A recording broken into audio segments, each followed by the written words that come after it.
Okay, I can handle it then. Linda, just remember, you were 20 when you got married. I know it, but these are two boys. I don't want it out of order, but I do want it. I have an order. I'll be right back. No, it's like,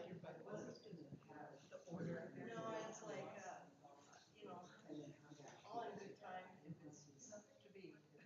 I don't want it to be, because it wasn't timely, so to speak. What kind of cookies are those? And like Shelley says, I don't think I'll ever get to be a great grandma to my kids. My boys are just, Ryan's not interested in girls really. Looks like Donna's not doing well. He's a hunting and fishing guy.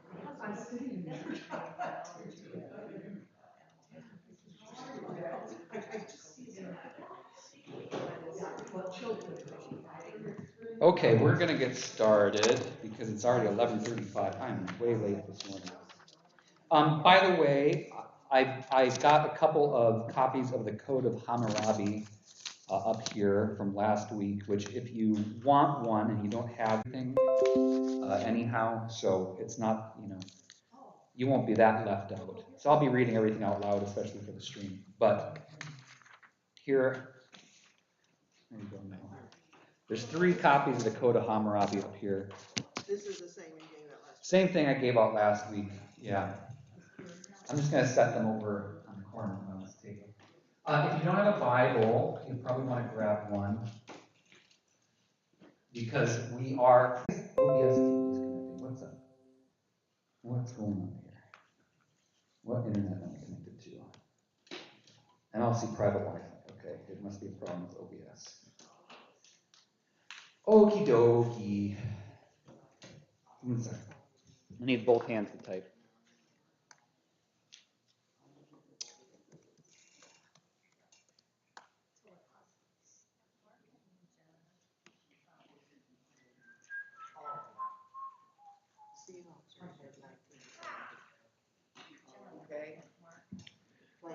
Okay, let's get going.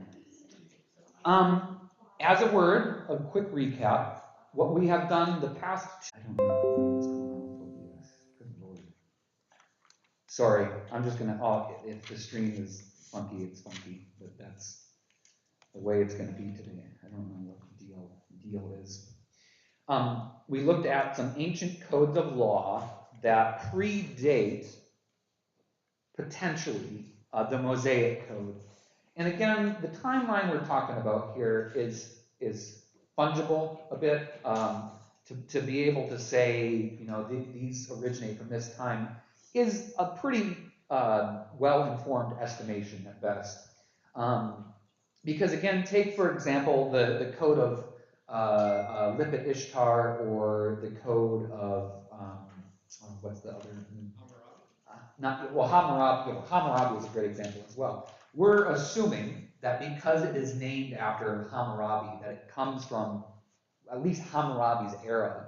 It may actually predate that. Hammurabi just takes ownership of it, right? The same is true. I mean, that's how this works, right? I mean, this is how kings roll. They like to name things after themselves. It's interesting because now we societally are starting to question that. So for right next door to me, well, next door to Jackie and Dennis and I as well too, is what used to be Woodrow Wilson High School and was recently renamed Ida B. Wells High School after well, she wasn't civil rights era before that, but somebody fighting for civil rights, which is super cool. And they've got a much better logo now. They're the Ida B. Wells Guardians, and they have an owl as their logo. We're going to be starting to work through the Mosaic Law today. And we're going to be starting in Exodus, not Leviticus. But before I dig into that specifically, well, and by the way, we're starting in chapter 21 of Exodus. So if you want to flip ahead there. Before I get into that, let's just kind of talk about the picture. Let's talk about the overall narrative that we get the Mosaic Law in, the Law of Moses, which is a bit broken up, believe it or not. Okay, number one thing is that we actually have several different. First example of it is in Exodus, from chapters 21 up through 32. And then we get that infamous story of the golden calf, wherein some tablets perhaps get smashed, some things get burned, there's rioting and general disorder. And we get this great scene that occurs in 32 after the whole encounter with Aaron, wherein God essentially says to Moses, let's start from the top again. For lack of or to paraphrase. And what we get then in the following chapters is essentially a summary of the law giving that we get from 21 through 32.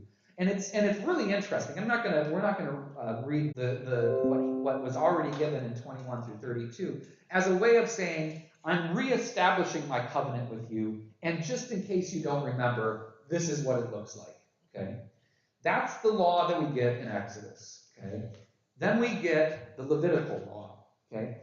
And the Levitical law does kind of rehash, it covers some stuff. So you get large sections of Leviticus that are all about the construction of the temple, all about the vestments that the priests wear, all about the religious practices that go on within the temple. It's giving those instructions. But then what Leviticus specifically addresses is kind of the religious moral aspect of the law. Okay? And then finally, again, Deuteronomy is kind of a repeat in a lot of ways of Leviticus and sections of Exodus. But again, there are some unique things in Deuteronomy, like my favorite one, which is a condemnation of Lance Armstrong, not because of his drug use, but because he has testicular cancer, right? Which is Deuteronomy 23:1. This is what a teenage mind memorizes, which is, a man whose testicles are removed and crushed is forbidden from the assembly of God, right? So you get some kind of weird idiosyncratic stuff in Deuteronomy. And then, of course, Numbers is a bunch of census data, the driest of, yeah. But it's fascinating, and we will look at that eventually, because it's really important to think about and to ask the question of, why is that law there, right? Is it just about excluding people, or is this pointing at some communal ideal or emphasis that they felt was important? And we'll probably figure it out before we get there, but we're going to look at it anyways. But today we're starting with points that I made last week, and it still holds true, is that really, if you know the Ten Commandments, that's good enough. The Ten Commandments really does a great job of essentially summarizing everything that is to follow. And the thing that I really appreciate about the Ten Commandments is that you also get a little bit of insight into the motivations behind a lot of the law giving. And here's the thing that I would always talk. Today's a coffee day. You okay, Linda? Yeah, I'm fine. Okay, good. I just made a mess. The thing I would always advocate, It's catching. and again, this will, if it's not already apparent, this will become even more apparent as we read through the Mosaic Law, is that it is extremely contextual. It is extremely contextual, meaning that it is a law that comes out of a specific time, a specific geographical place, and a specific societal ethic and expectation, okay? Whereas the Ten Commandments can, but, with some asterisks in there, can be kind of taken, and, I'm going to be kind of contradicting myself here, but can be taken out of context and reapplied into another context. Does that make sense, what I'm saying there? What I'm saying, let me put it in short form, is that the Ten Commandments is much easier to apply to a modern ethic, right, than the Levitical Law, right? Now that does not mean that we should not still attempt to understand the context from which the Ten Commandments come from, nor does it mean that the Ten Commandments are necessarily the best and complete example of what lawgiving looks like, but they're pretty good, considering what the rest of the Mosaic Law looks like. And they're worth our study. There's a reason that Luther includes the commandments in his small catechism, and I think should bear relevance on any Christian's life. But again, okay, so I'm blabbering enough. Let's look at Exodus chapter 21. Okay, is there a heading here? I'm going to pull it up okay. What's the heading that you see right off the bat? The law concerning slaves. The law concerning slaves. So here's kind of the cool thing, and this is why, if you have a copy of the Code of Hammurabi in front of you, I would encourage you. In fact, I'm going to grab one so I don't have to be flipping tabs back and forth. I would encourage you, Hammurabi, the Mosaic Law, at least our biblical recording of it. The later editors were kind enough to put headings in there, so we kind of know what these categories are about. What in the other legal codes, what category would slaves fall under? Property. Yes. Thank you, Linda. They would generally fall under property. So what I'm going to encourage you to do is, as we read through this, again, if you've got Code of Hammurabi or the other ones in your hand, think about how this legal code is similar and or different from the other codes that we've looked at. Okay, so here we go. When you buy a male Hebrew slave, he shall serve for 6 years, but in the 7th he shall go out a free person without debt. If he comes in single, he shall go out single. If he comes in married, then his wife shall go out with him. If his master gives him a wife, and she bears him sons or daughters, the wife and her children shall be her master's, and he shall go out alone. But if the slave declares, I love my master, my wife, and my children, I will not go out a free person, then his master shall bring him before God. He shall be brought to the door or the doorpost, and his master shall pierce his ear with an awl, and he shall serve him for life. Okay, let's pause there. What do you think? Well, how does it compare to the other laws concerning slavery? For example, the ones we have from Code of Hammurabi and or Code of Levitical Ishtar and or the other guy, the other king dude. Let me find my. Well, it certainly is a way of tricking a slave into staying in servitude. Yeah, it could be. So Linda said it's certainly a way of tricking a slave into servitude. Yes. Continued servitude. Continued servitude. How did she become a wife of the slave? That's a good question. Probably born into a slave family or something. Yep. Yeah, probably. Yeah, but what's the difference between a wife and a non-wife? Well, I mean, again, is there a ceremony? Is there a rite? the master is the one who is giving Giving the wife So to the slave. one category of property into another category of his Yeah. property. It's property categories. That's all. Yeah. Yeah. But It's not like you and Bob. But even though she's given to him as his wife, she's still a slave to the master. Yeah. Yes. Let's. I'm going to refer back to the Code of Ur-Nammu. Okay. Ur-Nammu, law number 4. If a slave marries a slave, and that slave, and again the lack of specificity in the pronoun here is very frustrating. If a slave marries a slave in similar or different from what we've got in the Mosaic Law? Similar. Yeah.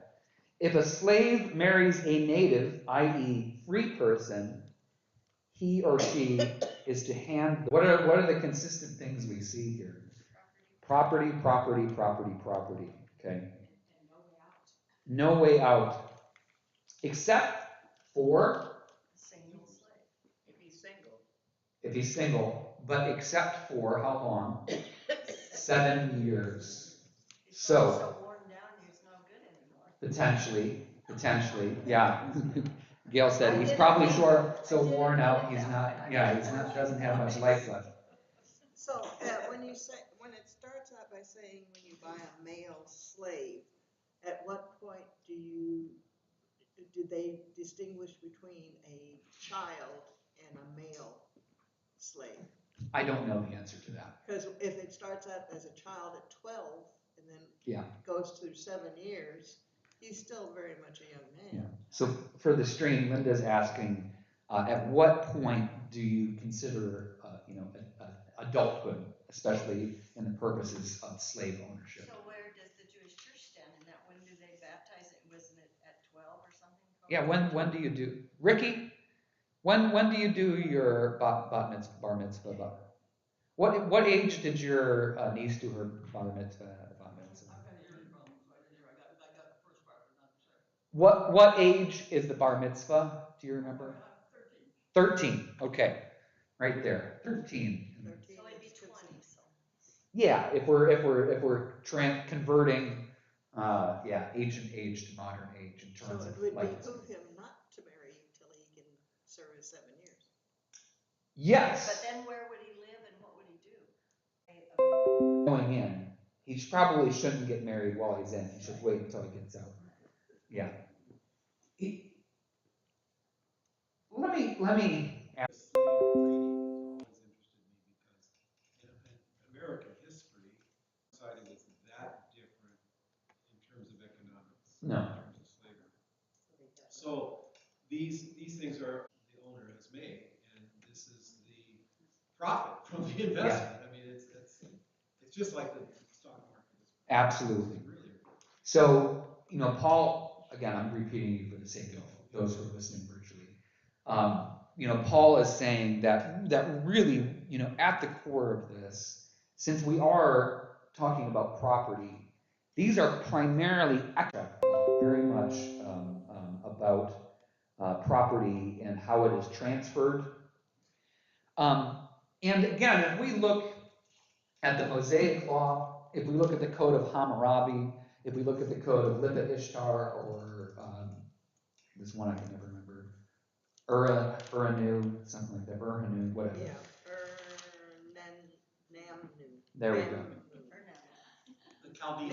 The Chaldean word on how the economic aspects play out.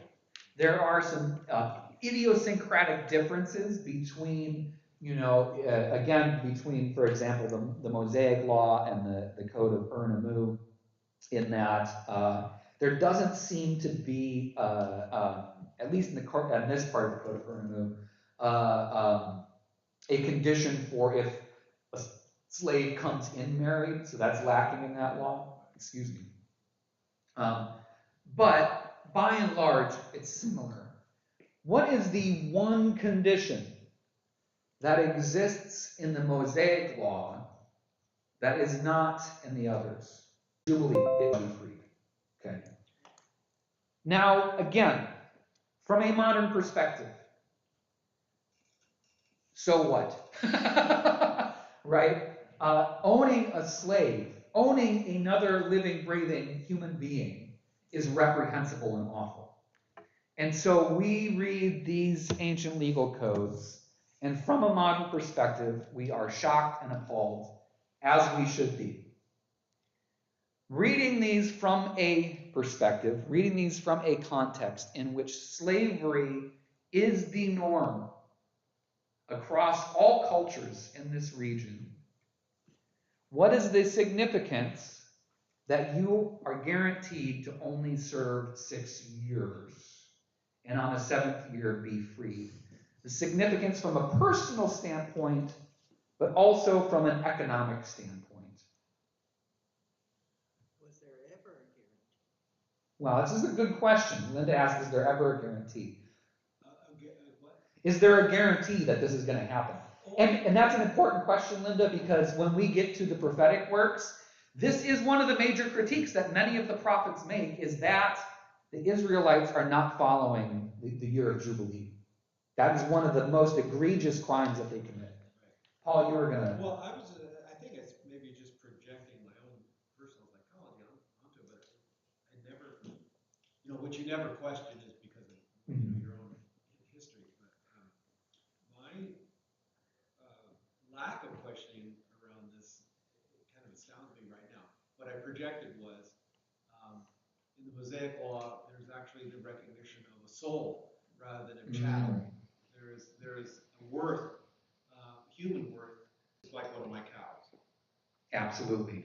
And again, if you look at the cow laws, they're very much like these laws. Absolutely. So, for example, if we go back to the Code of Ur-Nammu, Which number? or I don't want Ur-Nammu. No, you want Hammurabi, yeah. If we go back to the Code of Hammurabi, It's on your property. it is. Oh, it's under property and wage Oh, regulations. good Lord. There we go. Property and wage regulations, yeah. Where is it? Here we go. If a man has hired an ox and God has struck it and it has died, that man that hired the ox shall make affidavit. That's not the one I want. The man has hired an ox and has caused its death. If you harm another person's ox, you get to be a gorer and has revealed its evil. Oh, no, that's not the one. If a bull has gone wild and gored a man and caused his death, there can be no suit against the owner. But if a man's ox be a gorer and has revealed its propensity as a gorer, and he has not blunted its horn or shut up the ox, and that ox has gored a free man and caused his death, the owner shall pay half a mina of silver. Yeah. This is not the one I want either. I'm looking for the one that is the equal of the one. 82. So what's the category? No, that's if a slave to his master. Where did it go? I'm conflating my codes is the problem. So it's under that personal injury line? Oh, there it is. Thank you. Thank you. Thank you.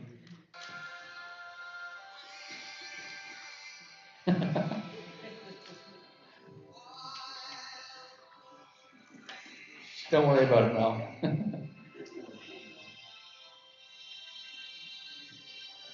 Voila. Oh, you mean 218? Yes, exactly. No, it's personal injury. If so we've got that whole list. If a man strikes another man, if he breaks his bone, if he cuts out his eye, etc., etc., etc. If by a blow, no, that is not in there. Yeah, it is. Okay. If a man, well, we've got the whole list of ones with what happens if you strike a woman with child, but no, because that's then the daughter is killed. If you look at the first three, Jesse, like if a man strikes his body, you cut off his hand. If a man destroys the eye, they shall destroy his eye. If a man breaks another man's bone, they shall. And 198 starts with if he happens to do the same thing to a police. Thank you. I thought I knew what I was looking for, but I'm actually looking for the Code of Ur-Nammu here. He's going to have to pay half of the price of the slave. He has to pay half the price for a slave. Yeah. So how much did a slave cost? Well, that's the question. How much does a slave cost, right? Probably it's according to the index of supply and demand. The way finances go, it goes up and down, like interest. Sure. Yeah. Well, it all comes down to the production of that slave. I found it. Jeez Louise. How was I not? Okay, sorry. It was in Ur-Nammu. Okay. So let me recap, since I totally lost my train of thought, and I think I confused all of us in the process. Okay, so in the Code of Hammurabi, but also in the Code of Ur-Nammu, and I'm going to summarize here a little bit. Essentially, if you kill a man, quote unquote, a free man, and in the Code of Ur-Nammu, in the Code of Lifit Ishtar, there are specific terms that regard people, right? If you're under the age of accountability, you're in one category. As soon as you get married, that seems to be the category after which you become a free man. But then there's another category of people, which there seems to be people that are land sharecroppers, for lack of a better term, people who are working the land but are in debt. that is a separate category from those who are slaves. Okay, so slaves seem to be people who are potentially captured through violence, through raiding, or it's some other category that we don't really necessarily know how it comes about. Could be, again, selling yourself into debt and a different thing. But the man commits murder. I'm looking at Ernamu number 1. That man must be killed. So the punishment for killing a person, at least a man, now notice that it doesn't talk about women in this case, and we've talked about the significance of that, and you know that especially in the Code of Ernamu, Levitical Ishtar, seemingly women weren't that much more highly valued than slaves, at least in terms of their rights. But if a man kills another man, that you get killed. Okay. So the question then, of course, in asking and wondering how we value slaves in the grand economy is, what is the punishment for if a slave is killed? Okay. What is the punishment for somebody who falls into one of these other categories? Now, unfortunately, in the Code of Ernamu, we don't get that specific one, but what we get is we get the consequences to contrast of, like you were referencing earlier, Paul, what happens if you, for example, cut off somebody's hand or if you injure somebody. And what we see, for example,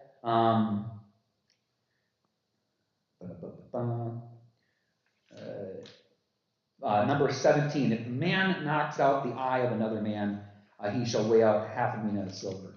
Is that generally, for body parts, it's some kind of financial recourse, okay? Which is interesting because, and we'll get to this in a little bit, in the biblical code, it tends towards lex talionis a little bit more, you know, eye for an eye, tooth for a tooth, that kind of thing, which is what we actually see in the Code of Hammurabi, is the lex talionis. But if a slave is injured, the punishment is half or a fraction of that, of what it would be for the man, or for a free man.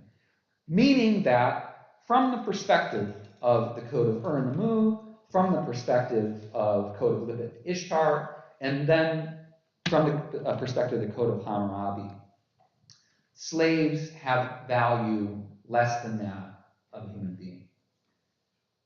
All of these things point towards the idea that a human is separate from everything else. Okay? Do you understand what I'm getting at here? Yeah. Meaning that there is special value to the life of a man insofar as that it is the sole thing that you can do that warrants your execution is to kill another human being. And that represents the status of people. It's only these people, only men, in this case, arguably, quote unquote, free women when they're married, when they are not, you know, accused of adultery, that may also qualify for that, because we see in several of these codes that if you beat a woman who is pregnant, she loses the child, it's a fee. If she then dies, you die. Okay, so you know, women may fall into that category as well. Here's what I was, you know, again, I have to watch because I asked exactly what I want you to regurgitate back, rather than letting you have conversations. But here's where I was leading us, and Paul introduced the idea. The significance of the year of Jubilee is that despite the fact that when you are a slave, for those 6 years that you are a slave, you might still fall under the category of slave, right? Meaning that if you are killed, we'll get to that in a bit, you know, there's the fine, not necessarily eye for an eye, tooth for a tooth in this case. After those 6 years, you again become human. Meaning that there is an intent in this set of laws to maintain the value of the human being despite their economical category. And this might seem like a minor thing, but when we look at it from the context of you know, all of these other codes, there seems to be some kind of influence here saying that, you know, this is how the economy works. We get it. This is how society functions in this period. But let's try and remember that people are people. Let's try and remember that even though this person perhaps was born into slavery, this person was forced to sell themselves because of debt, or this person was captured, you know, in a battle and becomes a slave via the route of prisoner of war, that they are still a human being. And so there is a mechanism by which that humanness is restored. Does that make sense?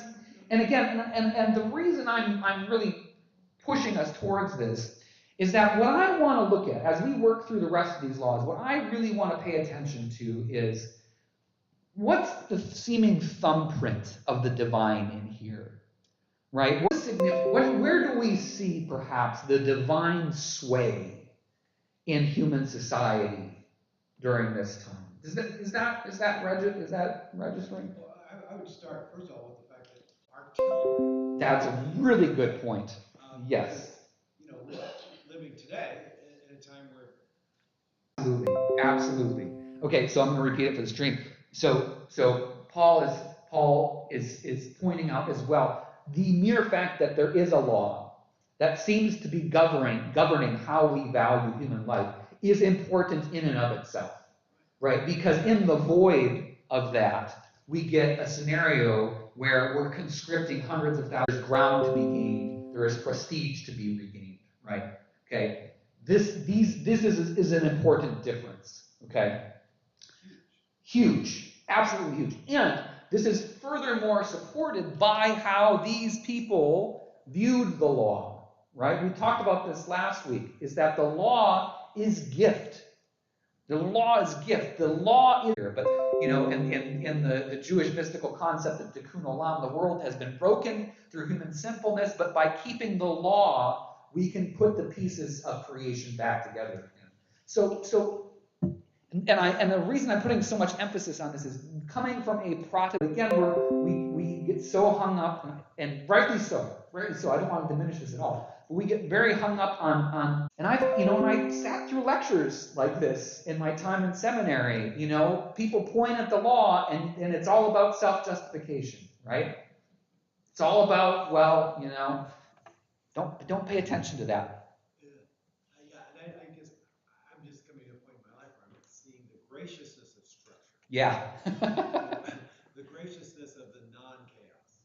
The graciousness of the non. You know, is great. I mean, I love the category because the law is contained within the Torah, which is to say, you know, the loving kindness of the Creator is what we need to be striving for here, rather than just, okay, what's the best we can do, you know, to keep people from killing each other. Absolutely. Yeah. So that's the sway I'm seeing, is what I'm seeing. Yes, absolutely. So, you know, Paul is appreciating the value of having order in the chaos, of having structure. Yes. And civil institutions. Civil institutions that we may have taken for granted being protected. Absolutely. And cultures that inculcate those institutions. Absolutely. And this is how we begun this conversation 2 weeks ago. What's that? Wait a minute. Yeah, go, Dennis. Absolutely. Absolutely. And that's what we're celebrating. Can you repeat what Dennis said? I would argue what was argued at the seminary, that the laws were really there to justify ownership of land for the people who died. Totally. So I don't see any grace there at all. No. And hold on. Yeah, okay. No, you're absolutely right. Absolutely. What did he say? Well, law is specifically for those who are land owning, and it's to justify that economic supremacy. Is that what you're saying? For the people that make the laws. Well, those are the people that make the And laws. yeah, absolutely. This is absolutely true. Yes. And man, this is good, because this is exactly what we're talking about. Both is that we've got, again, this is really a default Protestant way of looking at things. We've got two ditches, right? we've got on one hand what we can see wherein there is not an order enforced, but on the other hand, we've got what happens when we've got a group making the laws, which is what we've got right here, and in Exodus, right? You can I talk about looking for the thumbprint of God in this. We can see the picture of who created these laws in Exodus, right?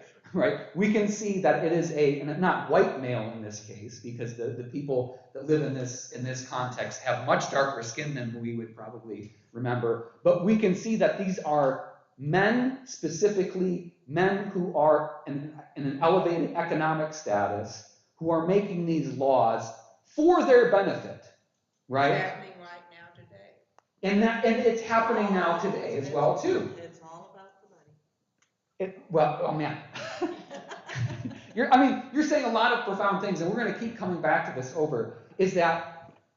because this is a really important question for us to ask. And I repeat myself again, but if for example, if the punishment of a law is a fine, that law is not a law for the wealthy. Okay. And so, but then we could point out like Finland and places that do scaling fees based on your income. There are ways through this, but as with anything, we're working in an imperfect system trying to do better. But one of the things that we're hearing is it's very important whose voices are contributing to the making of these laws as well too. But you can't live without the law. But you can't live without the law. Yeah, I know. And just to pull something in, which we will come to, because it's not explicitly in here, but implicitly, is I was having a conversation earlier this week, somebody who had seemingly missed the last 2 years and was asking why we were having all of these protests in Portland, right?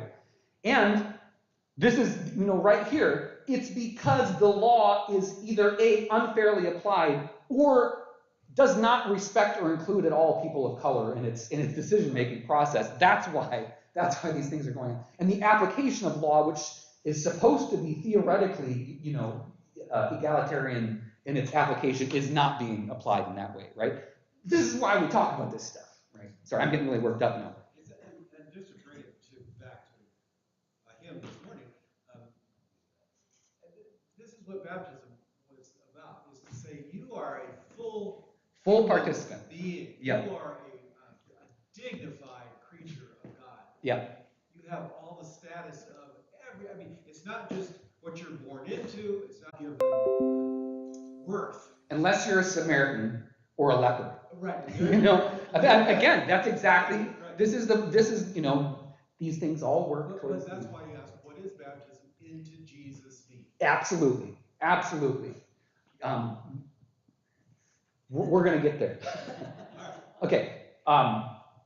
Sorry, I went off on a tangent today. I apologize. I'm just going to read the next couple of verses. This is awful stuff, by the way, 7 through 11. When a man sells his daughter as a slave, full stop. Okay? Yeah. Full stop. When a man sells his daughter as a slave, she shall not go out as the male slaves do. Okay, so here's the footnote, okay, to the above seemingly, potentially a little bit of grace in it. If she does not please her master, who designated her for himself, then he shall let her be redeemed. He shall have no right to sell her to a foreign people, since he has dealt unfairly with her. Okay. Record scratch. What? Okay. And I'm going to, in the interest of expediency, I'm going to try and paraphrase after beating my head against this one all week. What I feel like I'm hearing here is it feels like there is an attempt to protect a woman, and protect would be a strong word, but to leave space for a woman who was a slave, right, who is a sex slave for the master, seems to be the case, okay? Is that what we're hearing here? Yeah. Okay. That there is a pathway for when she has served her usefulness, that she might be able to live some semblance of life rather than the alternative, which I don't think we need to use too much imagination to imagine what the alternative is, especially if she's considered property, right? I would guess that the only way she can please her master That factors into it. Absolutely. Absolutely. The ability to bear children, or it could be something as simple as you're old, or I found a better model, right? Again, this is awful stuff. Well, it probably is the least of the things. It's probably more important that she bear children. Yeah. Yes. And the children thing comes back. Yes. The children thing's back. Okay. And let me just pause here real quick. And I want to name something which I'm not sure that I said explicitly the past 2 weeks. I think I said,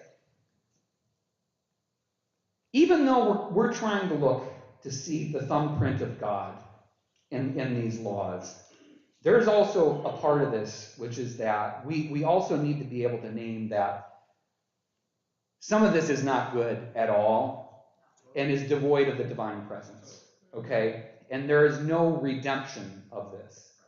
It's interesting from an academic standpoint to say, well, it looks like abuse, because that's what I read in this as well too, is that this is something that has been abused, and they're trying to make space for, you know, what happens when your sex slave is no longer valuable to you.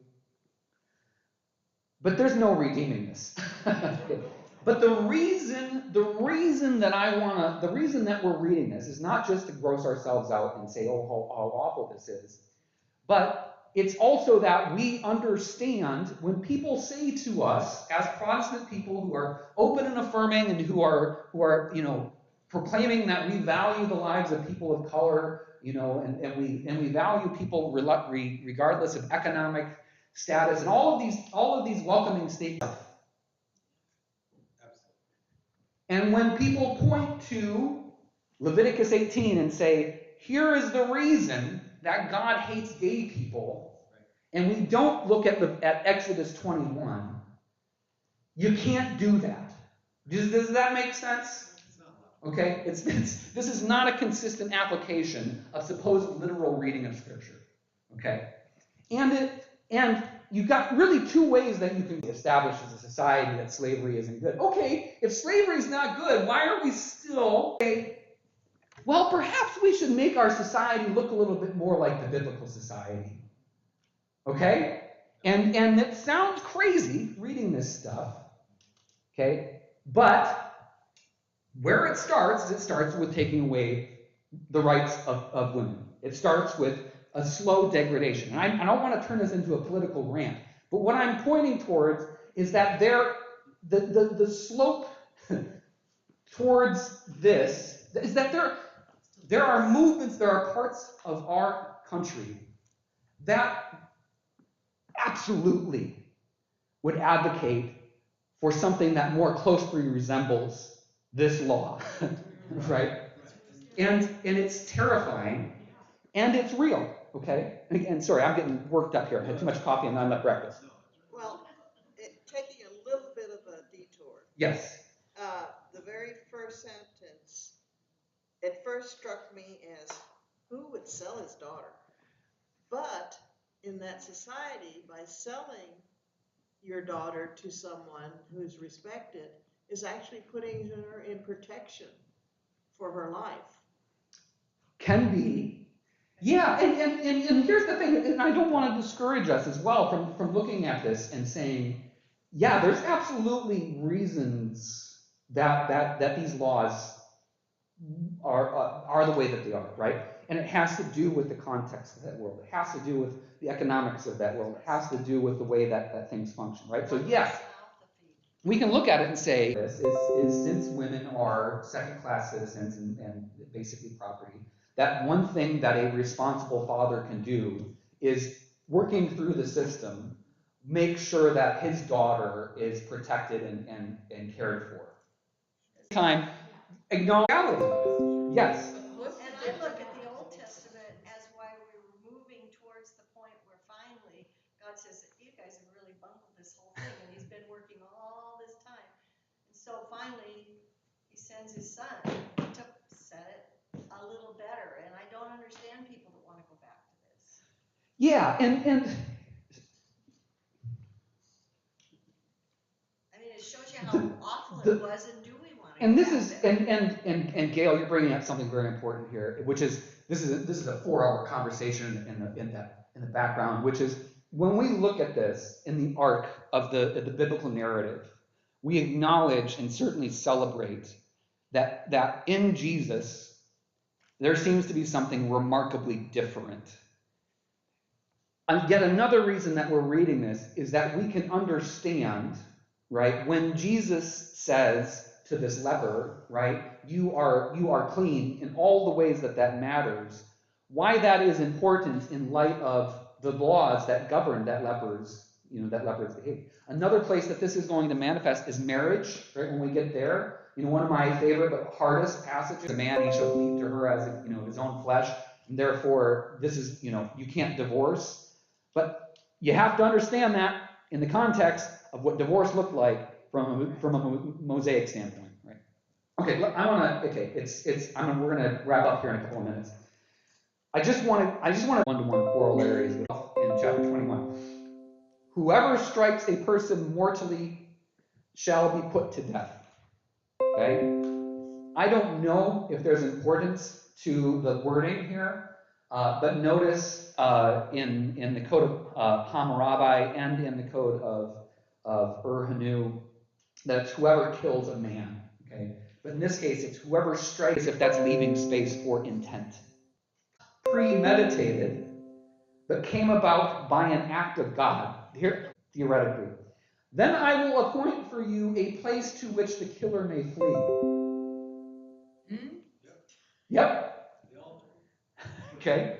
If someone willfully attacks and kills another by treachery, you shall take that killer from my altar for execution. Okay. So what happens here? What's the story? Okay. If he flees. So yeah, but what's the story? No, you appoint a place to which they may flee. So here seems to be the narrative. Someone gets killed. The one who is perceived to have done the killing, again, this is pre-forensics, but the one who is perceived to have done the killing to do it. God made me do it. Okay? This is the will of God, right? But came about by an act of God. In other words, that axe just happened to fall that I was holding on his head, right? Or something. I'm making up a story here. It's not important. Okay? Then what you do is you appoint a location to which the killer may flee. Paul, you inserted something there, which is probably a pretty good estimation, which is it's potentially the altar. Sanctuary from which we derive that name, by the way. Meaning that before the angry mob gets roused, there is opportunity to have this person's voice heard. Okay? This is due process according to the law of Moses. Okay? This is as good as it gets in the terms of innocent until proven guilty. Okay? However, and notice, again, the divine language is really important because this is going to come back over and over again. I will appoint for you a place. In other words, this place is protected by me. Okay? So the angry mob shall not pass the doors of the synagogue. But if someone willfully attacks and kills another by treachery, in other words, after we have finally convened the court, whatever it looks like, and we've determined that the person did it on purpose, you shall take the killer from my altar for execution. So is altar, is that in exchange for temple or church? Or Yes. Okay. Yes. It's the place of sacrifice, right? Okay. So, and there's a bunch of stuff here, right? Number one, when we talk about sanctuary, when we use this word, it actually has real roots to it, right? In Mosaic law, the altar was God's place, and law pauses at the door. Okay? So if you recall back, there are many ways in which this plays out in modern world. I mean, you could even make an argument that the confessional what's the word I'm looking for? Confessional seal is derived from this. But in Northeast Portland at Augustana Lutheran Church about 5 years ago, there was a man who was an undocumented immigrant who was in the process of being deported that was sheltered in the sanctuary at Augustana. Okay? Which is, Up there, they're all thanks, Paul. holding off. Holding, A horde of people yeah. as I prostate. You shall not cross the doors of the church. Right? Does a church have to proclaim itself as a sanctuary to be acknowledged as such, or any church can take? Linda asked, does a church have to proclaim itself as such? I am woefully ignorant as to the legal language regarding. I think you'd have to talk to SCOTUS. I think I'd have to talk to the Supreme Court as to what sanctuary actually guarantees. Okay, so that's where we're going to leave it for this week, folks. Where we're going to get into next week is we're going to move through the violent stuff, because again, we can look at and contrast and compare with these other codes, because like whoever, right after this, whoever strikes father or mother shall be put to death. Whoo! That's a ramping up of the consequences considering the other codes. So, okay, thank you very much. Thank you for the conversation today. I will remember to email all this stuff out for this coming Sunday. As you might have noticed, I was super late to the game this morning.